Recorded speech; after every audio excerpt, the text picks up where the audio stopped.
Up there. You ready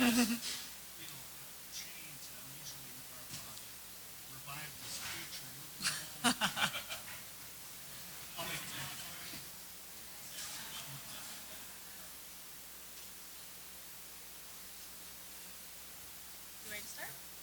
Okay. Hello, everyone. I think we'll get started. Welcome. I'm Betsy Jacks, Executive Director of the Thomas Cole National Historic Site. So I'm pleased to host today and welcome you all. And I'll let Went introduce himself. I'm Went Aldrich, Vice Chair of the Hudson River Valley Greenway Council. And as I think you all know, we're a bifurcated organization with two wonderfully vibrant pieces. And today, Betsy is not only our host here at the Thomas Cole Historic Site, but also acting as acting chair of the Greenway Conservancy. So for those of you unfamiliar with what we're doing, it's a long list of entities, and we have a joint board meeting of all of them.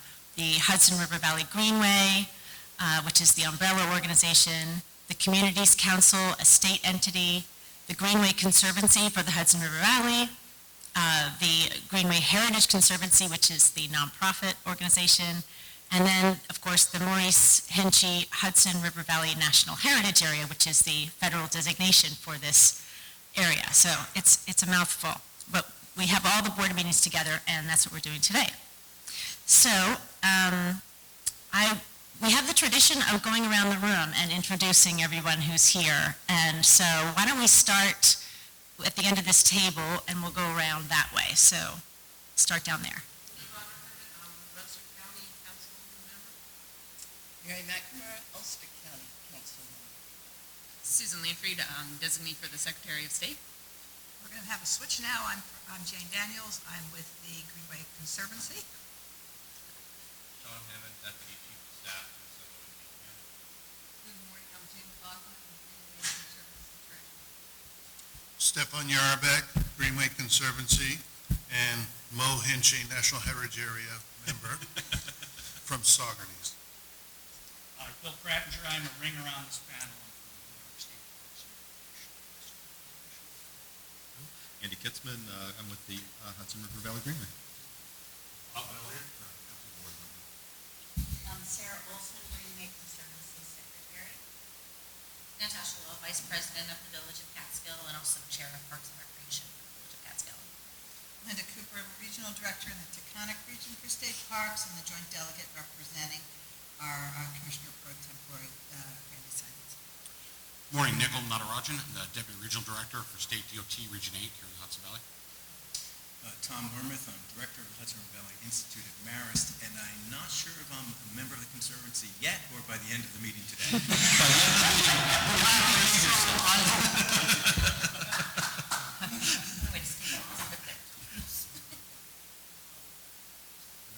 When we continue on down to the staff and, right?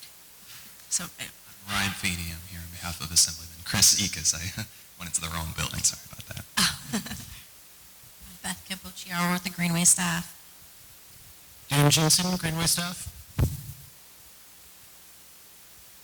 Shannon Day, Greenway staff. Cody Arano, Greenway staff.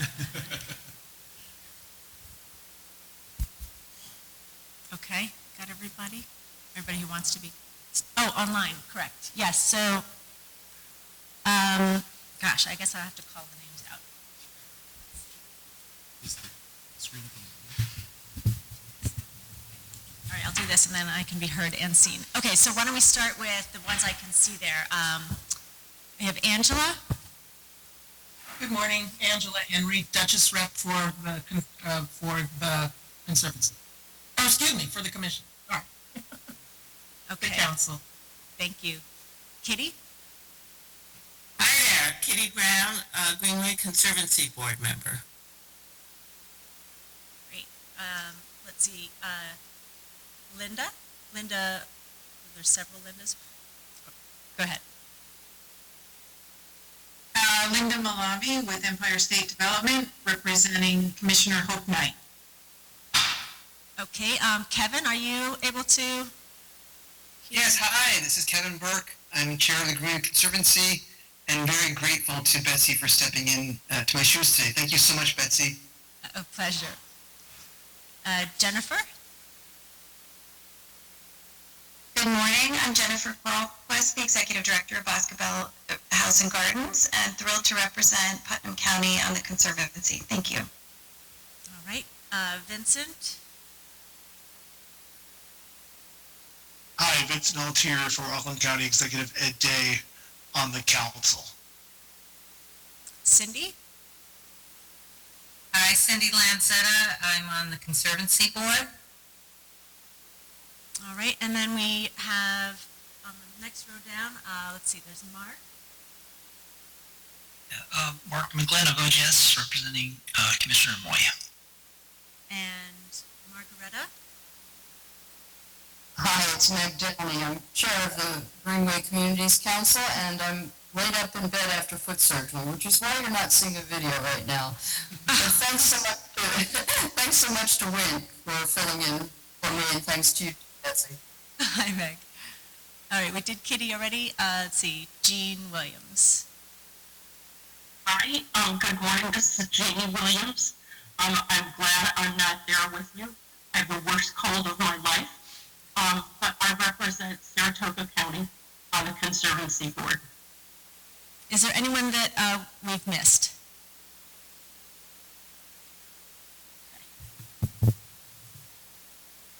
Well, welcome everybody. Wonderful to have you all here in the room and online. This meeting is being recorded. This meeting is being recorded. All right, so next we will do the Pledge of Allegiance, and I'd like to thank Temple Israel for lending us their flag. I pledge allegiance to the flag of the United States of America and to the republic for which it stands, one nation, under God, indivisible, with liberty and justice for all. So I will now call the meeting to order, and for that we'll need a motion and a second from anyone at the table. Okay, motion and second. Linda, and then Jane Daniels, second. Thank you. All right. Great. And I believe I'm first up on the agenda. So this is what the building you're in here now is called the Cole Center. It's brand new. Many of you are saying they've never been in this building. It just opened in July. And on a day we're open, it is our visitor center. So this is where you'll see people come in, get their tickets, get oriented, get some coffee, maybe have a seat on the cafe table outside on a warmer day, and then enjoy a visit to this historic site.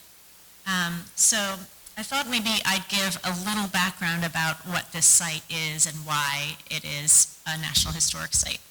So for those of you who have never been here, it's kind of a feel-good story. It's a good news story, and I think we all could use a good news story now and then, especially now. And so the site started out as it was the home for thousands of years of the Mohican tribes, and then in the 19th century, in 1815, the Thompsons built that brick home over there that you see. But it wasn't until 1825, when Thomas Cole first came up the river, that the site started to take on its role that it would later become a museum about. So Thomas Cole, if you hadn't heard, is an artist, landscape painter from the 19th century. And he lived here, he married into the family, and then painted many of his best-known works right in this campus. So he unfortunately died at a very young age, 1848, and then the site, over the next couple of centuries, really fell into ruin. So flash forward until the 1960s, when the movement he founded, the Hudson River School, started to gain the attention of scholars and museums, and people started looking back into this art movement because in many ways it still defines so much about how we think about our country. And the images that were created at that time have been firmly implanted in our brains, and that's in many ways why we think of this place as America the Beautiful, and how beauty is associated so much with America. So, in that vein, the site then, people started thinking about, well, maybe we ought to restore this site. And a local group got together in the 90s, including the wonderful Ray Beecher, who was the leader of the band, who was here to try to rally the rest of the community and restore the site, and successfully. So since that time, the main house was restored first, and then the old studio, which is the white barn building that you see out there, that was built in 1839, and where Thomas Cole painted many of his best-known paintings now. So then that was restored in 2004, and then there's another building over there which we call the new studio, which was demolished before the site was a museum, unfortunately. So when I came here in 2003, there was nothing but some scrub brush there, and nobody knew exactly where the new studio had been. But we did some archaeology and raised the money and rebuilt it. So the building you see over there now is a reconstruction, and because it's brand new, we can outfit it with all of those things you need to borrow artworks. So perfect humidity and temperature and all that. So it's now a jewel box museum. And then this is the latest building. So we just opened this in July, and it is now our visitor center. We had been operating out of the barn-like building, the old studio, but it doesn't have any way to be open in February because you can see right through the boards to the outside. So this now gives us a 4-season operation, and we're really thrilled. So we are open all year round, and I welcome everybody to come and visit us. We have art exhibitions that change, both historic and contemporary art. And the one next year is on Thomas Cole's daughter, Emily. So not only was this the home of one artist named Thomas, but also his sister Sarah, who was an artist, and his daughter Emily, who was a very accomplished artist that no one knows about yet, but you will. So that's my introduction. You'll just have to come back for the full tour if you want more. So I'd like to bring up some of our local representatives to welcome you to Catskill. And so maybe we'll start with Tosh. Okay, excellent.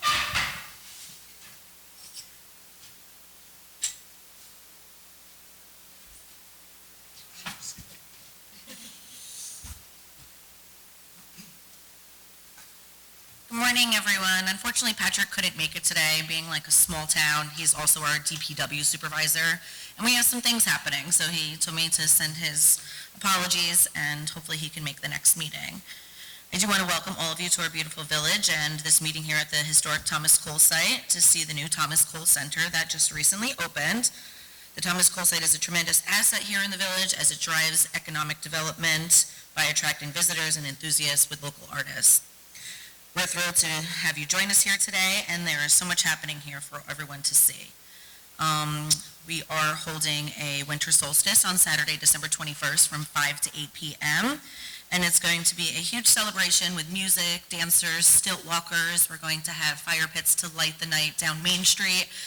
It's going to be completely shut down. All of the shops are going to be having sales, and I welcome all of you to come and really see how much Catskill has to offer, as we are a great community, thrilled to keep growing. And that's pretty much it. I appreciate everyone here. I appreciate being invited and learning more about all the great work that everyone does. Thank you.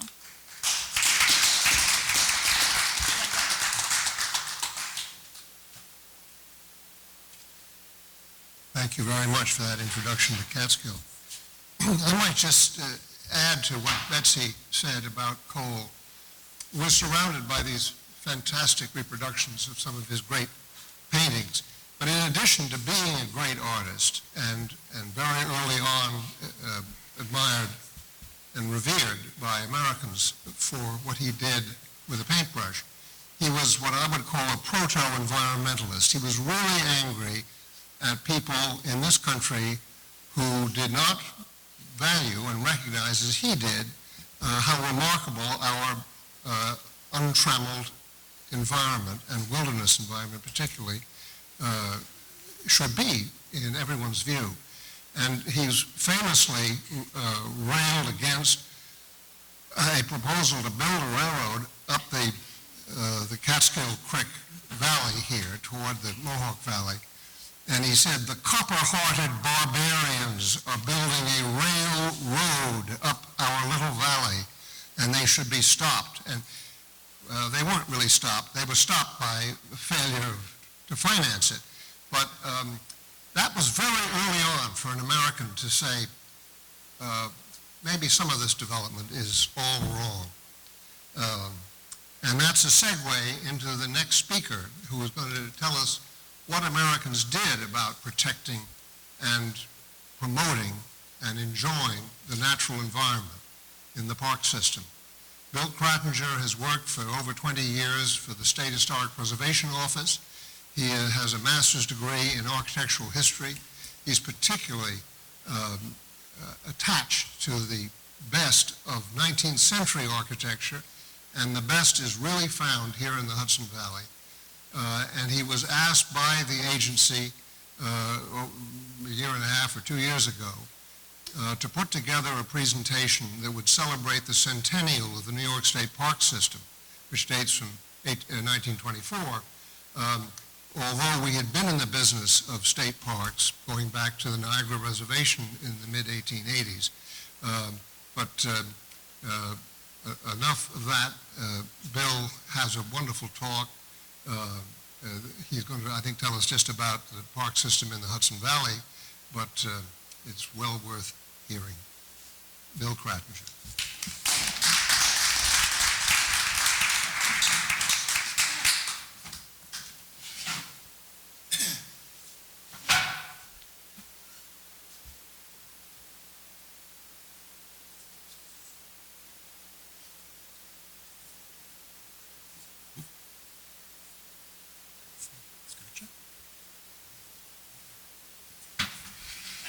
Wint, I think we left one item of Cole's legacy as an aspiring architect, of course. He did have a winning competition, one of his submissions for the design for the Ohio State Capitol. So he's a man of many talents.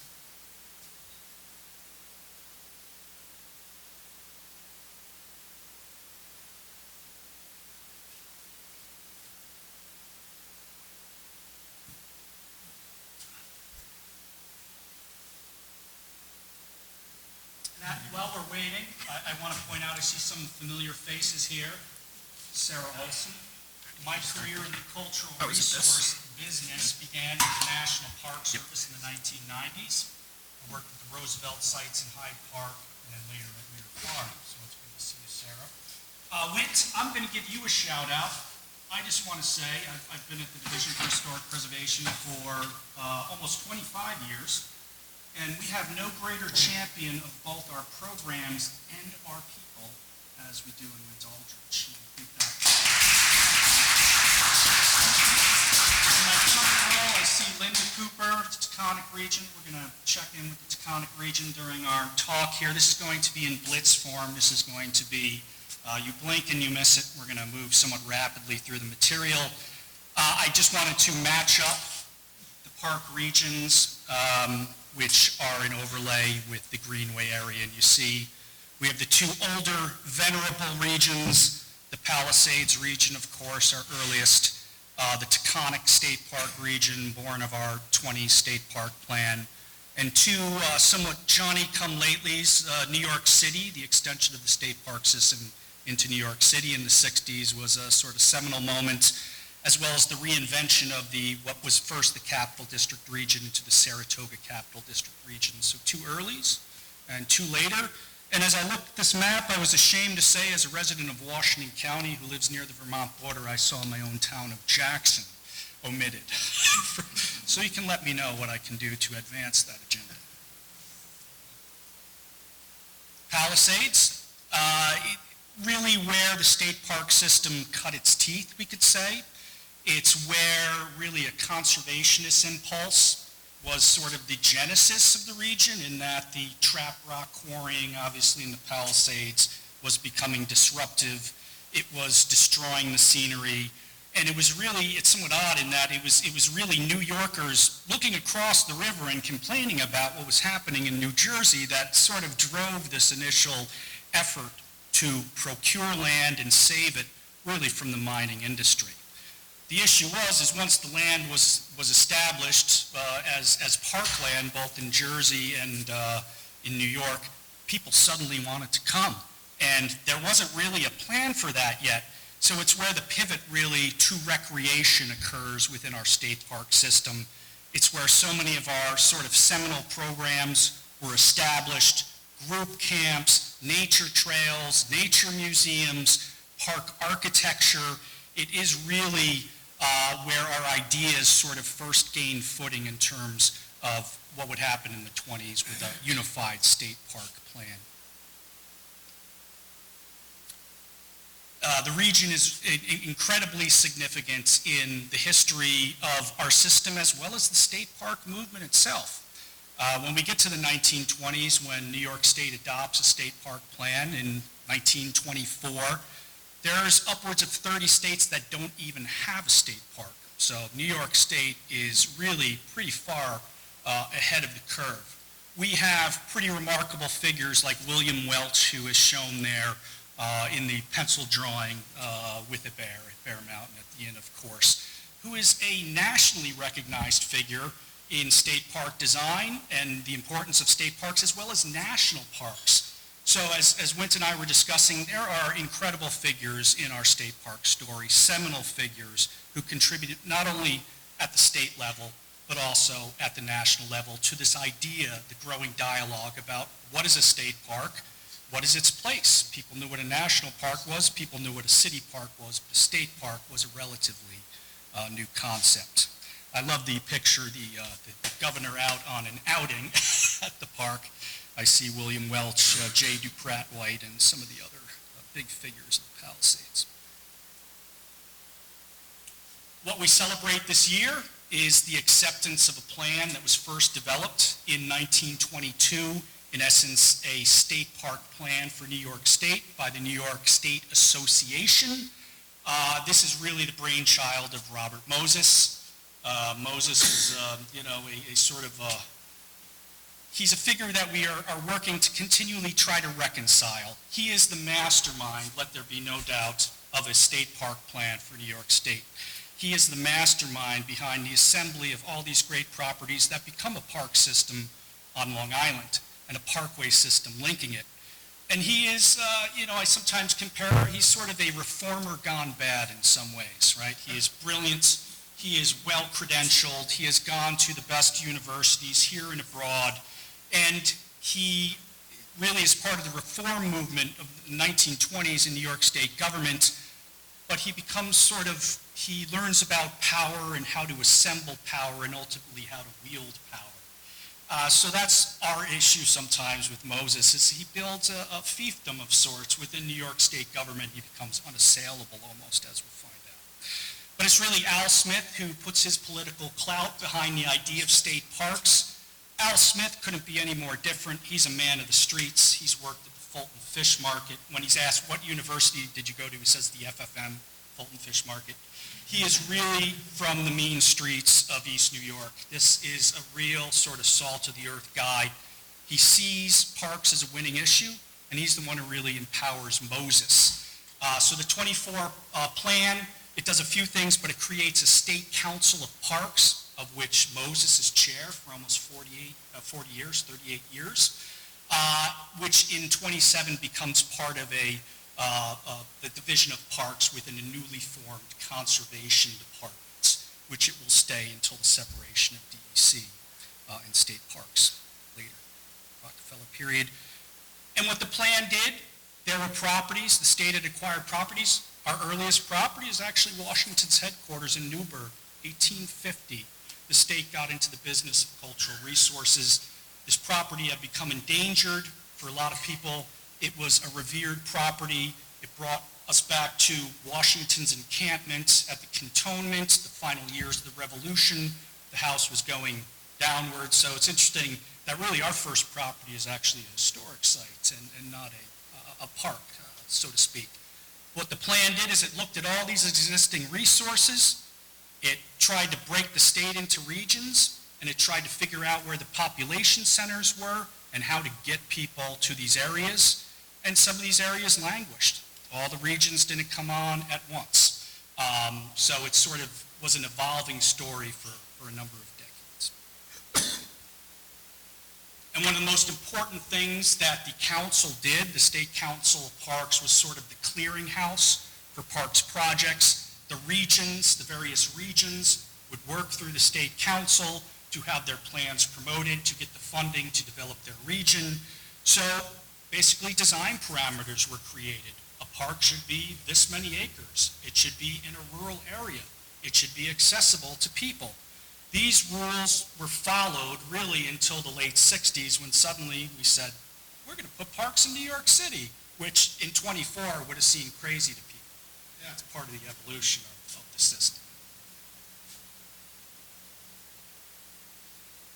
Historic sites, so I think we have, Linda might check me on this, 180 parks and 35 state historic sites. It does, it's a variable, it's in flux constantly. But it's a big part, really our cultural and historic assets are a big part of our agency's work. And we have premier sites. You know, Olana, I mean, that is a world-class site, and we should probably mention a church's debt to the man who lived here, which was pretty considerable. I think his one pupil, right, I think was church. So sites are with us. They leave us in 1944. I think Moses and others want the historic sites out of our system. They go to the state ed department. So they have a little side trip until the mid-60s when they're brought back into our system, and a few sort of keynote properties are acquired, with Olana being certainly at the foremost. So part of our mission. You know, I look at your mission, it's what, to preserve and promote scenery. It's the same mission, basically. Recreation, culture, history, scenery, and nature. So we really live parallel lives with you guys. Linda, the great Taconic State Park region, one of my personal favorites. Wint and I were talking earlier. I wanted to mention this interesting friction because Roosevelt is the first chair of the Taconic State Park Commission, future governor and president. Him and Moses, they're not very friendly with one another. If I have the story right, FDR wanted to get his advisor, Louis Howe, a job in the Taconic State Park Commission. Moses said no. So the friction starts right away there. And there was some sort of grinding of gears between the council and the region early on. The Taconic Parkway is really the great jewel that links all these resources from north to south. The parkway had gotten to about Hyde Park, and Moses said, why don't you turn it west to Hyde Park? And they said, we're building a park system. You know, we want to finish so they did prevail, thankfully. And the Taconic is so, to me, representative of the state parks experience, you know, of that period of the pre-war period. And again, it's this concept of linking park units and cultural assets with a landscape, a beautiful way to get there, right? So that you stay in that sort of park mood, you know. Taconic, unfortunately, once you get into Westchester, the character now changes a little bit, but nothing more pleasant to me than a drive through Dutchess and Columbia.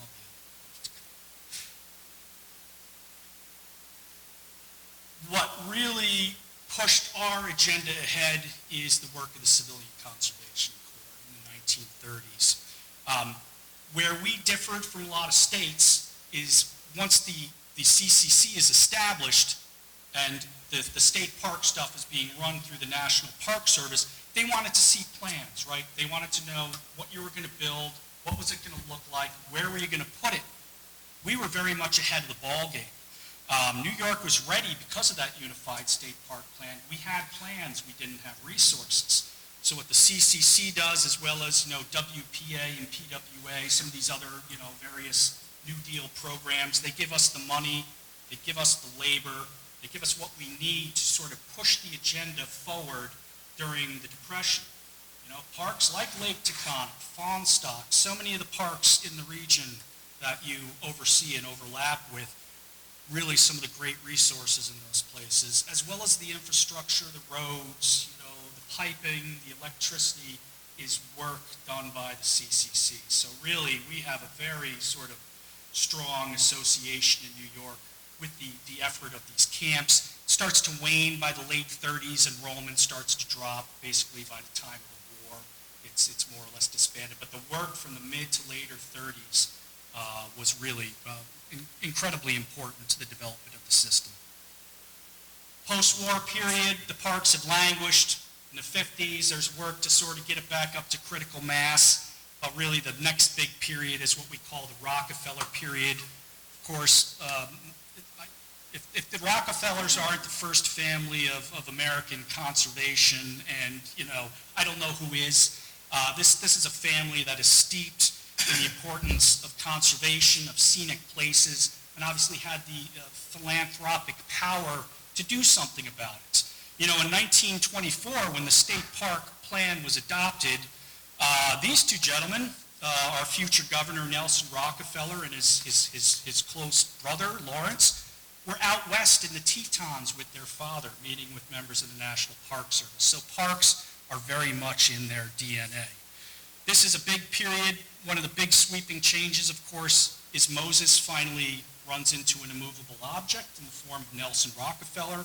He overplays his hand, and he loses. Basically, he loses both his position as the chair of the State Council of Parks, as well as the chair of the Long Island State Park Commission, which probably hurt him more because really the Long Island State Park system was his work.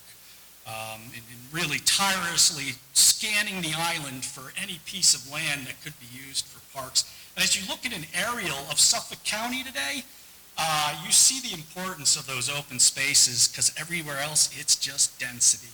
So we'll give him his credit for that. I love the image because it looks like it's about to, pull the power down on Moses. And by that time, he was in charge of the power authority. He was in charge of Triborough, which was really his power base. He was everywhere in state government, all-knowing, all-seeing, and generally unassailable in many ways, till Rockefeller. State parks in New York City, that's a big sort of thrust of this period. It's something that never would have been thought of in the 20s. And the idea was, not everyone had a car or the means to travel to procure, a nice view or some recreation or, an afternoon in the country. So parks needed to be brought closer to people. Roberto Clemente is obviously our seminal park in the New York City system. It's a harder place to procure large acreage, obviously. We look at, some of the efforts made to find land. But it was a complete change of philosophy from the earlier philosophies that drove the expansion of the system. The idea that, hey, parks can be in urban areas. It's a way to make up for the wrongs of a system that was car-based. Capital District region, slightly later rebranded as the Sarah Cap region. We had some early sites there.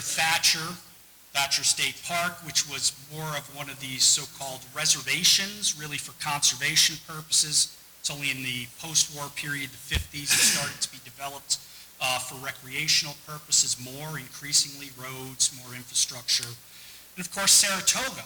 Saratoga is sort of an anomaly in our system. Saratoga was really developed as a health and wellness spa. FDR put incredible energy behind the creation of what was called the New Saratoga, as a health resort where people could take the waters. The problem is really by the 50s and the early 60s, interest in the mineral waters was diminishing. So it's in this period that Rockefeller invests considerably in new infrastructure to really make Saratoga more of a recreational area beyond just that core sort of wellness center, the New Saratoga. Rockefellers build big stuff, right? SPAC. SPAC is really important in our history because SPAC really indicates that the arts in their various forms are recreation. They have a place in the larger sort of state park agenda. So the construction of SPAC is really the cherry on top for the redevelopment of the Saratoga Park.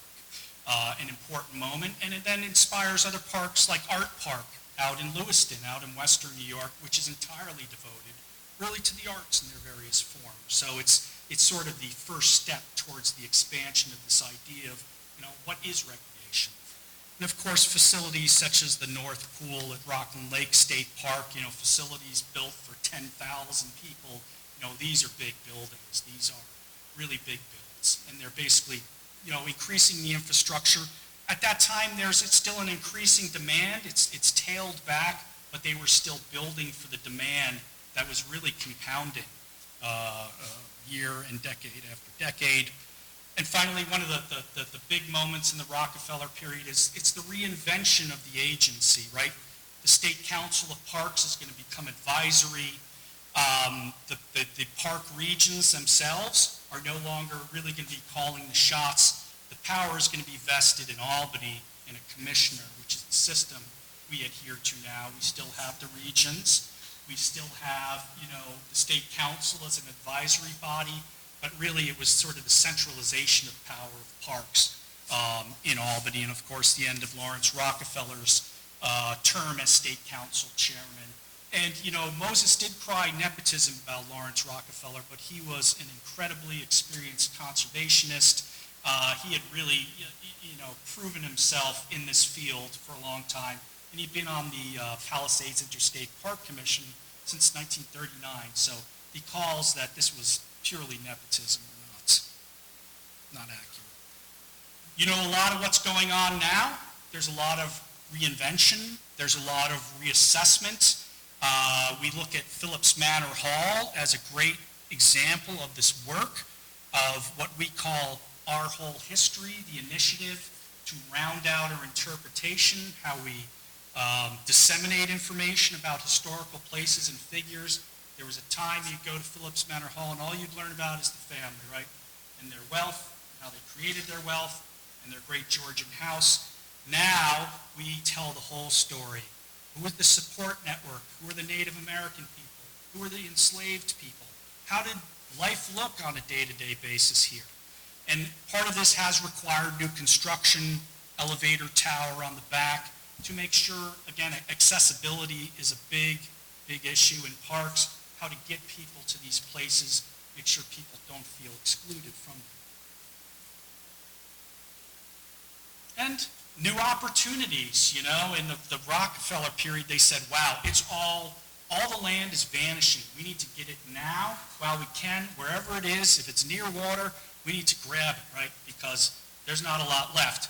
But we have a few examples here of more sort of recent day resources, which were out there. The railroad bridge, it's been there since the 1890s, right? And, what a remarkable idea.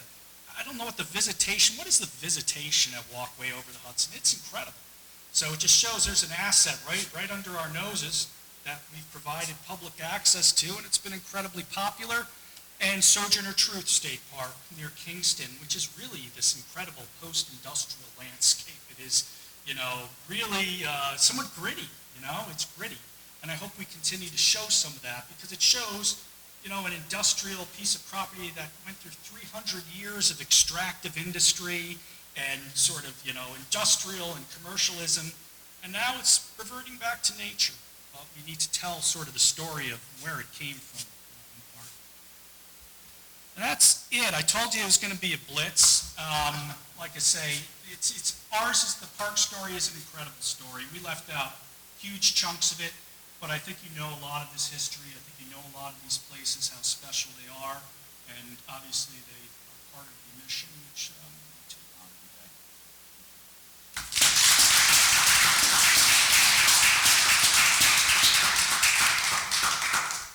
Any questions for Bill?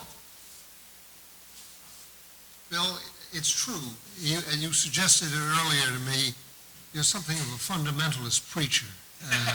And this is a marvelously eloquent restatement of where we've been in the park system and how important it continues to be. We look forward to the next 100 years. and to see how it changes, how it emerges. We want to hang on to all the best that we have. Thank you so much for coming down and doing this.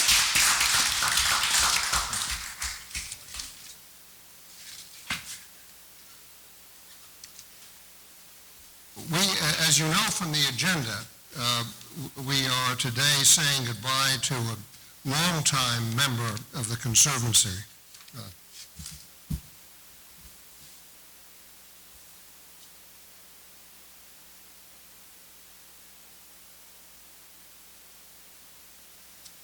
Dr. Dennis Murray. And I just want to pay a tribute to him,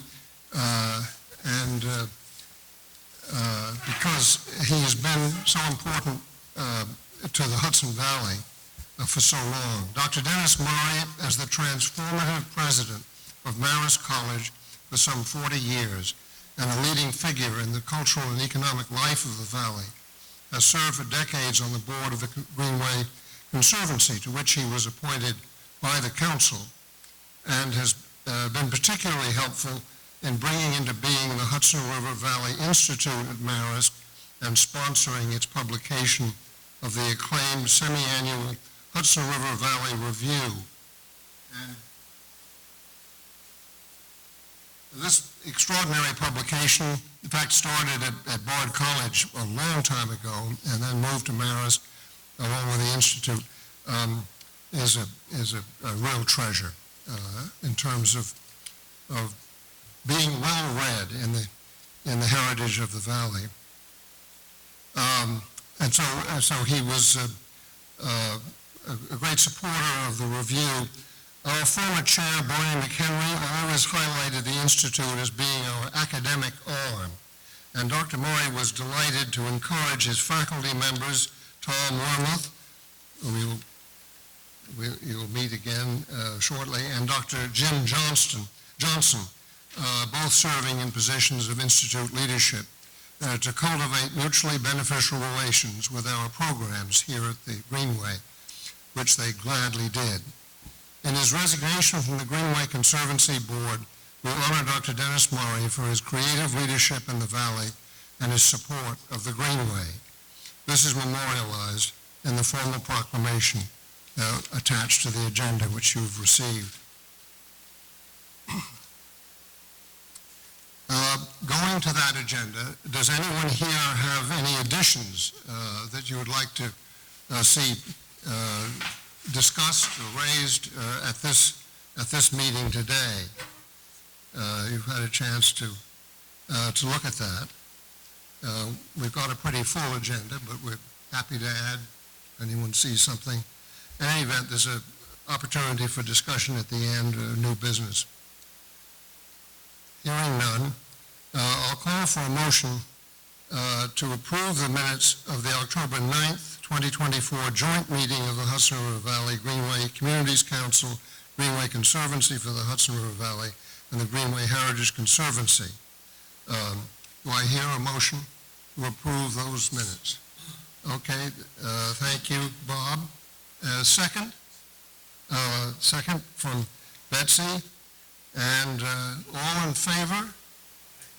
Any opposed? Thank you very much. And now back to Betsy. Yes.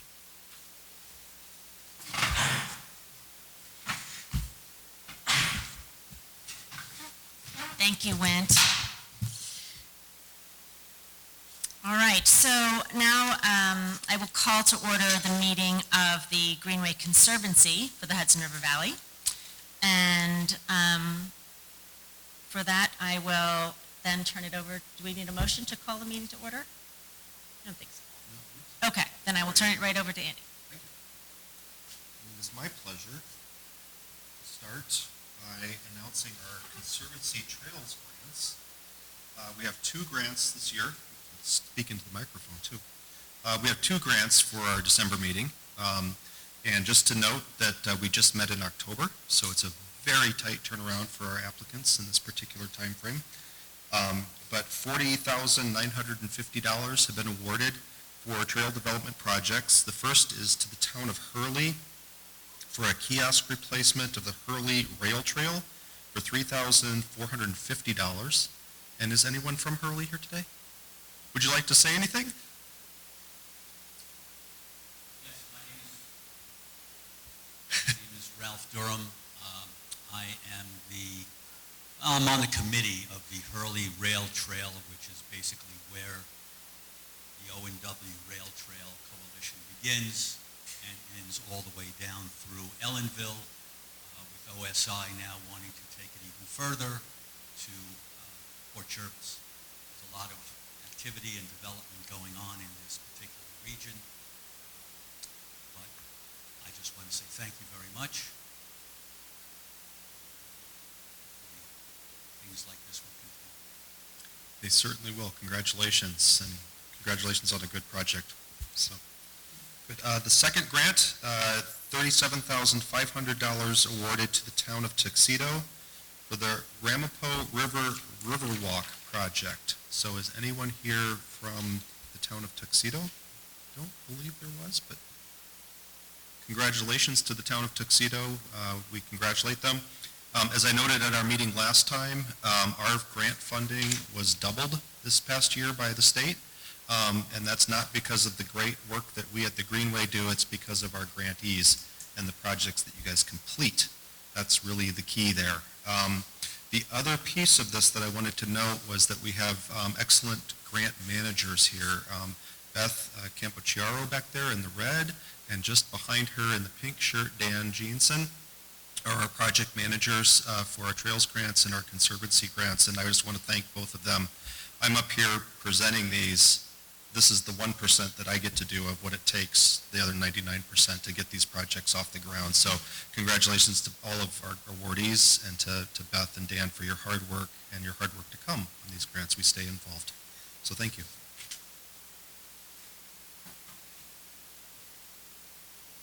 Okay, next we have 3 items that we will just need to have a vote to approve. So first is the 24-25 budget, which Andy described at the last meeting. We also have a credit card policy, which we are required to approve, and that was distributed. And also the audit. Oh, that's what Andy described at the last meeting, yes. So, so first I will call for a motion. So first, actually, why don't we have Andy come up and say a few words about all those items, that, sure. And then we'll vote. No problem. So I'll talk about those items that Betsy just described first, and then I'll circle back to the Wojcicki contract, which is item B in the list. The 2024 current year budget. So during the transition of executive directors from Scott to me, we made a conscious choice not to pass a budget at that time, to give me some time to acclimate, to understand our budget process, and to sort of get into the flow of things, which I now can confidently say I'm learning quickly on the fly. We're there. But there is even though we're in the third quarter, I would like to pass our current fiscal year budget. So it was included in your packet. It's essentially a flat budget from last year that's required by the state. And the only significant change is that there was a 3% across the board increase for staff. So between the 2 fiscal years, that is the only significant change. So we would ask in a moment for an action to pass that. The second is a credit card policy. The staff have not had individual business cards. Our plan, as you'll be hearing over the next few meetings, is to get out into the field, to start to attend conferences, to become quite active, and we need ways to pay for our travel, our transportation, other items as come up, and it's standard policy for credit cards for staff. So we have secured credit cards through KeyBank. Part of our due process for that is to ensure that we have a very strong policy to maintain our fiduciary responsibility. So that policy was listed in your board packet. It outlines everything that needs to be taken into account. We'll ask for an action to adopt that. And then the last, I introduced the audit as complete at the last meeting, but I neglected to call for a vote to approve it.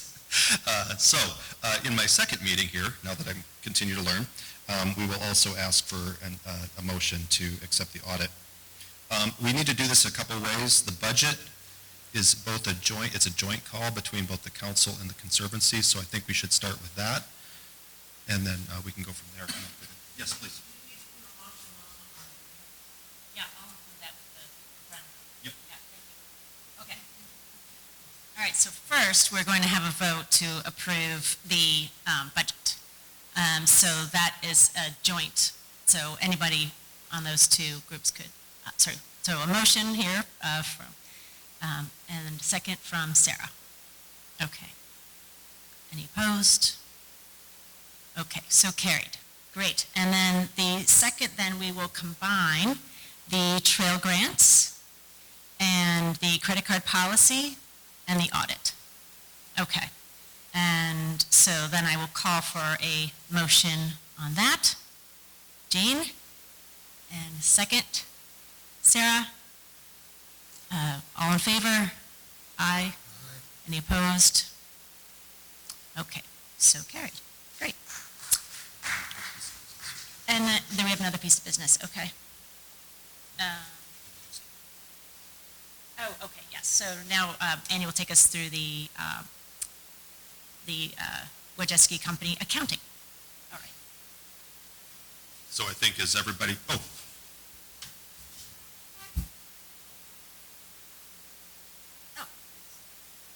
okay.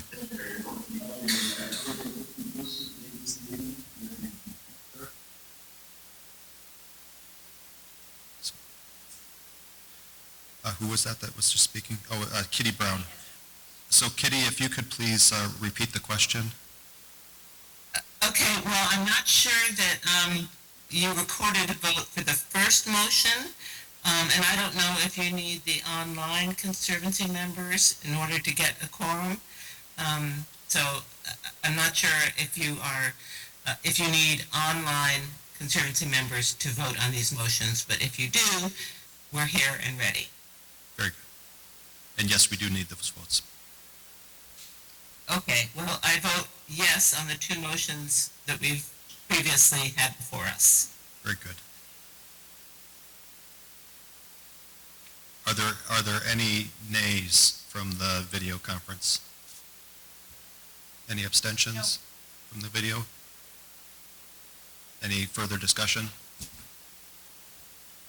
Thank you.